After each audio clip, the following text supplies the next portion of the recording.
Hi guys, thanks for showing up. Sorry, I'm about 5 minutes late because I had something come up this morning. Working on a file with my real estate company on a transaction, and it's a short sale transaction. And the bank came back and said, "Hey, homeowner, you need to move out and close in 2 weeks." And that kind of boiled my blood because at the end of the day, there's no way, in my opinion, we can close in 2 weeks just because you have to get the homeowner to move. You get to have the buyers to I'm not sure if it's a cash transaction or no, I think it is a cash transaction, but it's a homeowner. They need to start moving and start moving their stuff as well. So with the impending, um, uh, I think the impending what's going on with the economy and the situation with the pandemic, and I do see it in my business that more and more agents, investors calling and getting in touch with me, talking about short sales and potential, clients that are looking to sell their house or investors, coming across situations um, and getting more phone calls and with properties in foreclosure. And so I thought it would be I thought it would be nice for well, nice. I would be talking about some of the documents that are necessary. I think last week I talked about the title issues that you could come across, and so this today I wanted to talk about some of the documents that are necessary in order to deal with or process or the bank some of the documents that the bank will need. And so what I'm going to do right away, let's share my still learning this. Oh, here we go. All right. So this is a typical checklist or set of documents that we send out or that we use in order for us to do a short sale when we communicate with the bank. If you do want a copy of this, if you want a copy of this, put a message and just ask, just put a message, or you can email me at paul@paulykim.com and just ask for the short sale foreclosure checklist, and I will send that. I will send a copy to you, or you can put a message below saying that you can write short sale checklist, and I will message you and I'll send that off. I'll send a copy of this document to you. All right. So typically in a short sale, what we need to do is to submit to the bank a now this is a checklist that I use internally for my company, and so I am showing this to the world, to you. Um, and so this is we have our own submission sheet, and I'll show you that the um, so typically what we need is from the listing agent the contract, or for that matter, if you are an investor, then you would need a contract, and you do need a proof of fund or pre-approval. Okay, so this checklist is actually sent off to the agents for real estate agents. Now we do have a separate one that we work when we are dealing with a investor, or for that matter, for myself. So we do. You need the contract of sale. You need a proof of fund from the buyer, a pre-approval letter or a proof of fund, listing agreement. Now, if you are an investor and you have it, and you're dealing with the homeowner directly, and you don't have this, it's not off of the MLS. Most likely what's going to happen is the bank is going to ask you to, you're going to have it listed, because at the end of the day, the bank does not want you to, they want to make sure that this property has been listed on the market, and getting as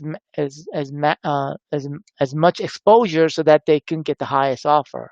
Okay, so that is what they need. Okay, and how you execute that, that's another story. So that listing agreement, the MLS. Now, this is not something that is a mandatory requirement, but is something that is helpful for us if we're negotiating with the bank. You need an MLS listing. And then photos of the property. Now, if this property is in distress, meaning it's not in good condition, then it will help us. It would, when I say us, meaning my real estate company, it will help. It would help, whether if you're a current buyer or if you're an agent, if you can take pictures of the property so that you can send it off in, if you need to I guess dispute the value that the bank has, then that is something that's required. Right now, if you just joined us in this live, what I'm talking about right now is some of the documents that the bank is going to want as part of the short sale. And the reason why I'm talking about short sale is because my opinion is that there's going to be an influx of, whether there's an influx or not, that's a matter of opinion. But I do think that there's going to be more foreclosure and short sales that's going to happen next year. Okay, why next year? Is because there's still the banks are still giving forbearances, and the banks are still what do you call it? Still, in some instances, the bank are actually uh, moving the current amount that is due or supposedly due and accruing it, and they're actually tacking that to the end of the balance. So then, whenever they come out of the forbearance period, they're gonna just have to just pay for the current due amount. Now, does that mean that there's going to be, less foreclosures? No, I think that there's a mass number of layoffs that's happening within certain industries. And so that's going to equate to people not being able to pay the mortgage. And so at the end of the day, even if they tack on the balance at the end, they're still not going to be able to pay the mortgage. And so I do think that there's going to be an influx of foreclosures. Now, even if there is more foreclosure, I mean, even if there is foreclosures, does that equate to short sale? Well, it all depends on where you are with your mortgage payment, if the balance is more or less than what is the current market value. So foreclosures, yes. Short sales, maybe. But I do see an uptick in, agents and investors calling about working with their clients to, working with, either the homeowners to do a short sale. All right. So continuing on with the the documents, were now this short sale acknowledgement and notice, as you can see on the top, that's really to make sure that the homeowner and the people that are the parties involved know that, we cannot guarantee that this is going to be approved, because at the end of the day, nothing is guaranteed in life. All right. And then we have an authorization in order to talk to any, as a third party, or for that matter, whether you're an agent or investor, you need some sort of authorization to release information if you want to talk with the bank. All right.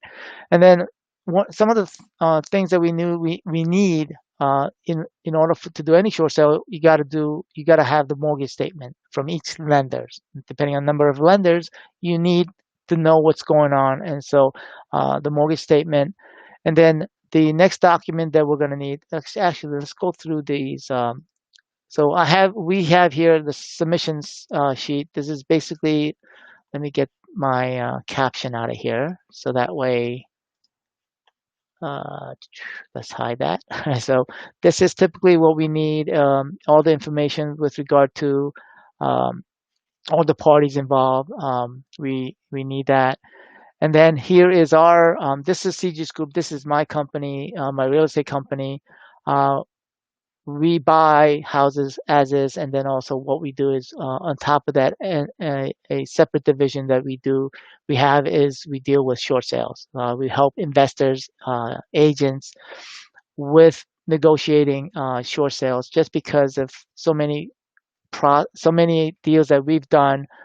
We've kind of took that business and and then work with agents and investors to help them with their short sales as well. All right. And then this gives the notice. If you want a copy of this, you can email me at paul@paulykim. Um, here, I should actually put that email address. What I'll do is email, and then I'll put in my email address. I'll do it right now, so that way you can visibly see it. That's my email address for those. This right here is a judgment search and title search disclosure. And so, as I said in my last live cast last week, one of the things that we make mandatory on all when we work on short sales and when we work with homeowners is that we have to run title search and judgment search in order for us to ascertain whether we're going to move forward or not. And so, this is just basically giving us a situation where and telling the homeowners if we're getting the fee from them or whoever why we need to do that. And so the reason is, once we get an approval, like in this instance, like I was saying at the very beginning of our live cast, I was dealing with it this morning where the bank said, you got 2 weeks to close. And so because you have that short time, we ran the title search ahead of time and made sure that there's no cloud on title. And so then we should be getting the approval hopefully this week or maybe next week. And then hopefully we'll be able to close in next month. All right. All right. And the cost is $200. Now, this gives more information that the seller has to fill out here. And then this is the authorization to release information. And so this is basically authorizing us or whoever's in our company to talk with the bank in this case. And then here is a hardship affidavit. And I want to talk to you about this. And why do I need a hardship affidavit?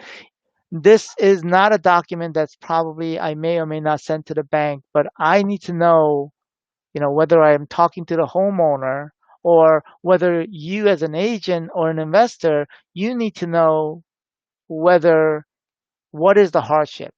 And because the reason is not everybody's going to tell the truth, okay?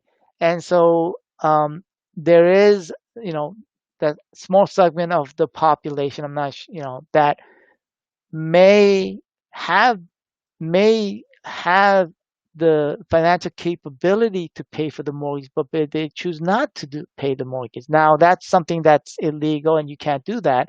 And so in those instances, I would not work or do that because you're committing fraud and you're doing something that you're not supposed to, and you can go to jail for that. So that's, something for you to be aware of. And that's why when, some agencies and don't want their agents to work on short sales just because of that legal liability. All right. And so this is one way. So on all sales that we do, on all transactions, not sales, all transactions that we do, okay, we make sure that there is no monkey business, I guess. There's no funny business that's going on. And so we do that. And I've come across certain situations that we had to decline working on a short sale, or we declined working with an investor because of that, that monkey business. All right. Because at the end of the day, I don't want to jeopardize my livelihood for somebody doing something that they're not supposed to. All right. Now, this is a typical mortgage assistant application. This is I think, it's called a 10, no, Form 710. That's what they call it. Okay, if you look at the bottom, it's right here. Here, Fannie Mae, Freddie Mac Form 710, and this is something that I send out to the homeowner, and they have to fill it out. Now they may not know how to fill out, because it is overwhelming, and so we do have a way to help them. Either we get on the phone or we have one of our staff walk through the form with them. And so this is something that we need. And a lot of times, some of the homeowners, they don't know how to fill it out, so we help them fill it out. All right. And so basically, it gives out all the information about their hardship. Um, they also have the borrower's income here. Um, Let me take my name out of there so that my email address. And this is where they will sign the document and date it. All right. Now, this is an additional document that we asked the homeowners to fill out. And the reason for that is because this Form 710 does not go into the breakdown of their income and expenses. And the reason why I need to know what their income and expenses are is because, and these are a lot of confidential information. And so I do talk with the homeowners to let them know why we need this, because at the end of the day, if you want us to convey to the bank of your financial hardship, we need to know your financial situation. And so it is uncomfortable at times to talk with them, and it may be uncomfortable for you as the representative to talk with them, but that is something that is necessary, not only for myself, but also to make sure that the information, because once you go through a lot of these, you get to know, like, if they are having a financial situation or not. Okay. And this is something that's very uncomfortable with a lot of people, when it comes to, finances and dealing with this kind of stuff. This is the kind of stuff that breaks up marriages, that breaks up, families. And so you have to get to the bottom of this. And so even with the homeowner that I spoke with this morning, she was in tears because of what the bank has told her.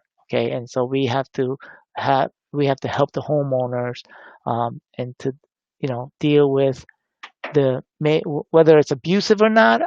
That's a matter of opinion, but we have to. That's what we, uh, you know, as an agent, and as also an investor, what I implore you to do is we have to represent and make sure it's not about the commission, it's not about the transaction, but it's about helping the homeowners getting through this period of time, this, their burden on their shoulders to get rid of this property for them. Okay. So, but also at the same time, we have to make sure that, it's a legitimate situation. All right. So then we have to get those information from them. All right.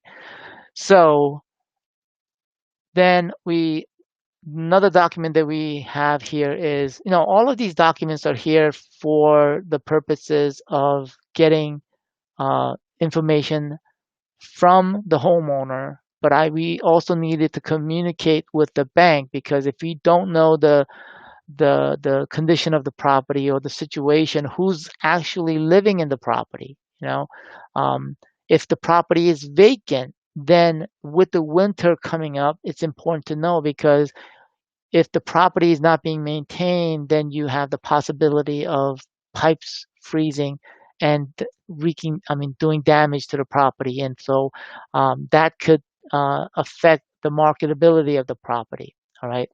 And so um, then we have to understand who's living there, if they're currently living there, because if they're living there, then also the other thing to consider is the possibility of getting some sort of relocation for the homeowner. So in this case, we were able to get a $3,000 relocation to the current living home, the current homeowner, so they could relocate to another place. All right, so that's why it's important to have this vacancy statement, because it enables us to have a better communication with the bank. All right, and then the last document is the 4506T form, um, and um, in order for me to talk about this, let me go back to the very beginning of the list of documents that we need. So the additional documents that we're going to need to send over to the bank, these are documents that we need, but not all of the documents that we need are going to be sent over to the bank. So what the bank needs is they need to look at your, they need supporting uh, documents or evidence that there is some sort of a hardship. And they do that by a couple of things. They look at your pay stub if you're currently employed. If you're not employed, then they will ask for some sort of a unemployment assistance document. So if you're getting unemployment, they're going to ask for that. If you're self-employed, they're going to ask for profit and loss statement. If you, they're going to ask for 2 months bank statements. And so we tell the homeowners that they need to keep their bank statements and set it aside. If you do get it from online banking, then you're gonna have to download it and send it to us. The other thing that we do is not only do we just send it over, but we actually look at the bank statement and to see if there's anything that's gonna cause a red flag for the bank. Because just from doing this for such a long time, over 10 years, um, we know some red flags. For example, if there's deposits or withdrawals in large amounts, we have to find out what that is before we send it over to the bank. So right now, if you just join me in this live cast, we're talking about foreclosures and short sales. And the reason why we're talking about that is because I believe in starting in January, not this year, but because there is forbearance, the government has this, forbearance for mortgage forbearance, and so a lot of people are in that stage right now, and they're going to get out of that stage in January. Now they can't keep this up forever, so when that happens, there's going to be an influx in foreclosures, and so that equates to potentially more short sales. And the reason I say that is because I see an uptick in that right now. I get more. I'm getting calls from agents. I'm getting calls from investors. So the reason we're talking about is some of the documents that the bank is going to want as part of the transaction, as part of that short sale. And so um, we're talking about right now the documents, the financial documents that the bank is going to want from the homeowner, which is pay stubs, bank statements, 2 months bank statements, and that's ongoing. Right, so they're not just going to want 2 months and then stop. As the transaction proceeds more and more, they're going to want continuous bank statements. And then 2 months I mean, not 2 months, 2 years tax returns they're going to need. Okay. And not only that, they're going to want you to sign, meaning they're going to want the homeowner. I keep on saying you because I feel like I'm talking to the homeowners, but the, um, the, um, the homeowners will need to sign what's called a 4506T form. And that's basically an authorization for whoever has that document to be able to get from the IRS a transmission or a report of the tax return, whatever is indicated. So if you send that over to the bank, the mortgage company will take that document and then send that over to the IRS because they want to validate and verify that the tax return that you submitted to the bank is the same as what the IRS has in their system. Because at the end of the day, in the world of you just don't want to commit fraud. Okay, that's basically what it comes down to. Um, and then the other stuff here is utility and driver's license. We need that in order for on our end to do our job. All right. So let me go over here, and I'm just so for those that are on here, let me just get rid of this screen. Those are pretty much the documents that we need from, those are the documents that are typically necessary in order to do a short sale. For those agents and investors that are watching right now, um, I do believe that there are going to be more foreclosures like I said, there's going to be more in the pipeline, or there's going to be a lot of people in that situation. And so your job, our jobs as real estate professionals, is to help those people through that process. And so one of the first things you need to do is to determine whether it's going to be a short sale or not. And so you can do the math. I maybe what I'll do is I'll do another live cast going down and breaking down how you can figure that out. But so one of the, and these are some of the documents that is necessary. So if you want a copy of this checklist that I have, I am willing to um, give it out. If you can send me put your message, put short sale checklist in the message below, or you can send me an email at paul@paulykim.com. And for those that missed it, I just talked about um, all the documents that are necessary for people to do. I guess for if you're looking as an investor or as an agent, you can do the short sale. The banks actually are expecting the agents to do the short sale, but I work with agents that doesn't want to deal with that because it's a lot of paperwork. And so my company, the real estate company, what we do is we help agents and investors with their short sale and making sure that the short sale goes through. Because if the short sale doesn't go through, then there's no commission. The investor doesn't get to buy the property. And so at the end of the day, our real estate company has been doing that for the past 10 years. And so if you want the checklist, email me at paul@paulykim.com, or you can send a message, ping me below. All right. So I hope this sorry, I was a little bit late, 5 minutes late because I was dealing with something. Every Tuesday and Thursday, I'll be doing Tech Tuesdays and Tutorial Thursdays. And so this month, I decided to focus on what I think is going to be a big thing in the next year and moving forward. Back like 10 years ago, what happened, but may not be as big as the 10 years ago, but I do think there's going to be an increase.